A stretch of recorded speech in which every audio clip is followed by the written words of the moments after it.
Question, and I think I know the answer to this, and I hope I'm not offending anybody. Is there a difference between white comedy and black comedy? Without question. So you do black comedy. This is what I say about No, comedy. you do black comedy. Don't even try that. Bro, I've been knowing you for... You right. Yeah. Right. You're right. But I always say this too. You don't choose your audience, they choose you. I can't be like, I'm going to do comedy for black people and black people are going to come out and see me. That's not up to me. No offense to the white comedians. I've only seen 2 white guys at the Comedy Store kill. You and Honest John. You remember Honest John? Well, you took it back. You remember Honest John? Here's the crazy part about Honest John. When I first got to LA in like the late 90s, right? I thought, God, that guy's old, right? He looked old. And now then I looked him up in his age. I go, yeah, I'm the age of Honest John right now. When I first got to LA, I was like, I hope nobody's showing up to LA going, dang, Gary, old? He did a joke one time. You remember that Suge Knight joke he did? Which one?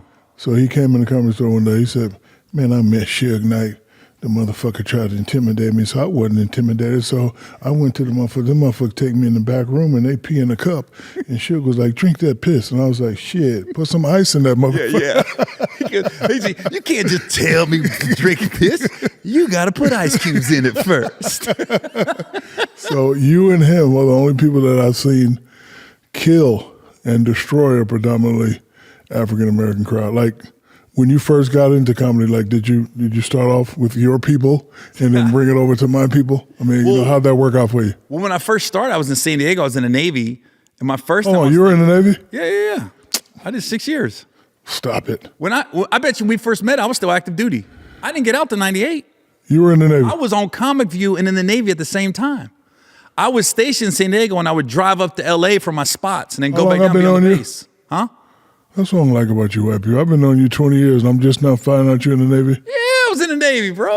You got a wire on you? When we met, I had to be in the Navy active because I didn't get out. Do you have a wire on you or something? Hold on, bro. I was in the Navy. You were married to a young lady that used to work for me. Twism. Yes, at Twism. Yeah. I was salty when that went away because, man, I used to get some gift bags. Oh, yeah, you did. I was Twismed. I would go to the warehouse. You wasn't there. Hey. She'd be like, Shaq ain't here. I'm the only one here. And I'd be in there like, gang of shit. I don't know if you had cameras. You supplied Christmas in 98. I didn't spend a dime. What color shirt you like? I get it. Yeah, that was a long time. So how'd y'all meet anyway? Comedy Store. For real? You talking about my ex? Yeah. Comedy Store. She came out one night to the I know how she got you too with all that motherfucking Indian curly hair and and the motherfucking baby hairs. The motherfucking baby hairs was hitting, wasn't it? Yeah, she was a stunner. What I remember though, and I don't know if you remember this, I met her for lunch at your Twism offices in Compton back in the day. And I remember you came to get her to go to a meeting at Sony. She was telling me we were going to Sony. And you had 2 guys in the truck. You pull up had this Superman emblem in the front. Big Suburban probably, yeah. And one guy was in the front, and I was like, and keep in mind, I'm in my car watching this go down, and she's sitting like this, and she won't get in the truck. And I was like, what is going on? And then your dude got out and got in the back seat, and she sat in the front. And I was like, so I called her that night. I go, what was going on when Shaq picked you up? She goes, his boy was in the front. His boy wasn't doing shit. And I said, you ain't treating me like one of your hoes. She was like, if you're going to take me to a meeting, I'm sitting in the front seat. Yeah, and she said, your boy was like, nah, man, nah. And you was like, just get in the back. Yeah, just get in the back. She was like this. And then your boy got out like a little kid, slammed the door, got in the back seat. She did not hold her tongue. Not one. Yeah, trust me. I know. Really? I tried to leave her 10 years ago. I was scared. You were scared? I asked her once, we get a divorce? She goes, no, we ain't. I said, I guess I'll stick this out there.